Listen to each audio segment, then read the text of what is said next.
But first, we know what happens in classrooms today shapes society tomorrow.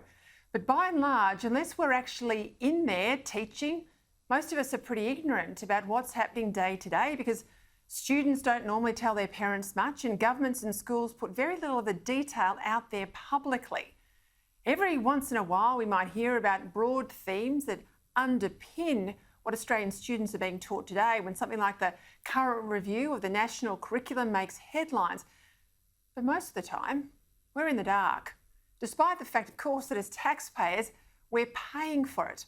Occasionally, though, enough seeps out to indicate that there's not nearly enough instruction and far too much indoctrination in Australian schools.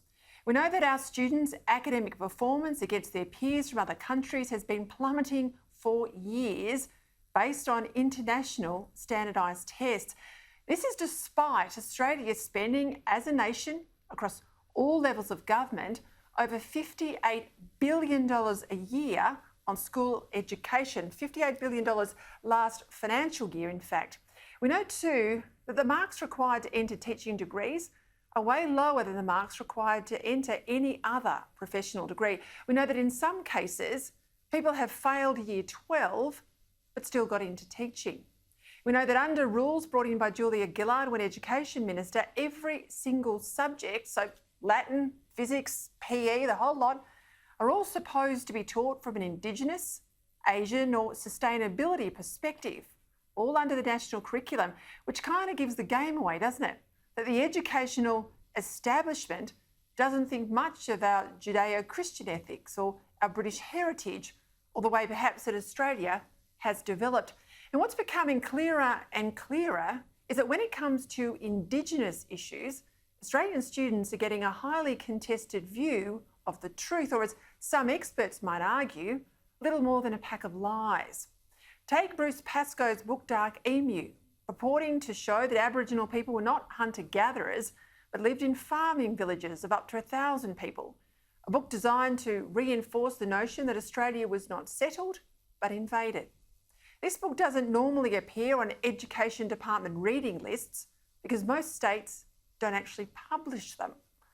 But it is, though, recommended for use in Victorian schools, and it's reported to be a common fixture in classrooms and school libraries across the country.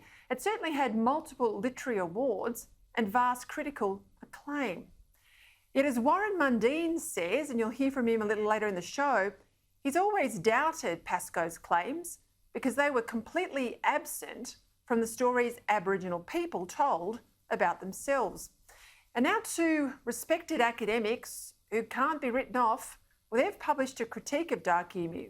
They say that it's poorly researched, that it distorts and exaggerates many old sources, that it contains a large number of factual errors and selects evidence to suit the author's opinions and ignores large bodies of information that do not.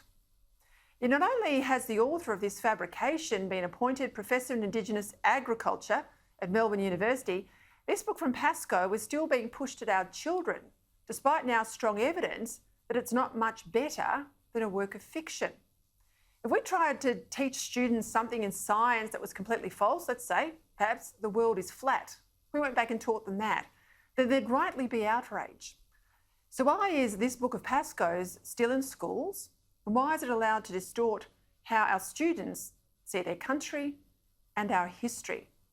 Perhaps it's because we lack politicians of conviction to take it out.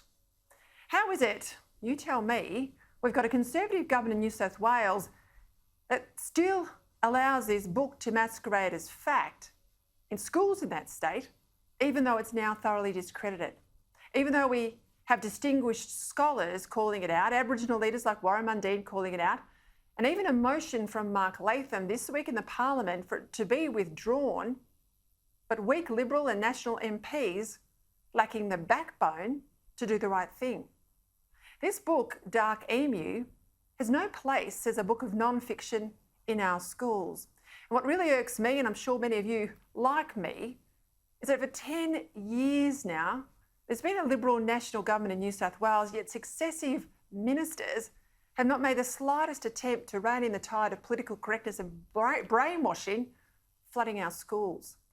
Schools merrily go on their way, encouraging youngsters to skip class to extend Extinction Rebellion protests and propagating the invasion smear without a peep from ministers who are supposed to be our way to get a bit of democratic accountability. Last night on the show, I put forward this idea, and it appeals to me more and more because it's basically without cost, and it's something that could happen immediately to transform our understanding of what Australian children are actually taught in schools, and with that, drive some real change. Here's how it might work. Mandate that every school must publish on its website every reading list, plus all the course materials too, so that busy parents and grandparents can at least have some better idea of what's being taught to their children. We know all the teaching materials, the reading lists are all documented. Schools have it all written down, teachers teach to written documents. As you know, all of this they have, but we don't. Let us see it. It'd force schools to be accountable and to offer balance, or perhaps to stand there and justify the slant that they're taking on our history. It'd also give parents the chance to withdraw their children from a school that's mixing up politics with teaching, when education ministers are either too ignorant or too timid to do their jobs. Importantly, it would also highlight that education isn't just about the political fight over how much is spent by this government or that, but what we actually do with that money, what we teach and the values we expect future generations of Australians to have and to maintain.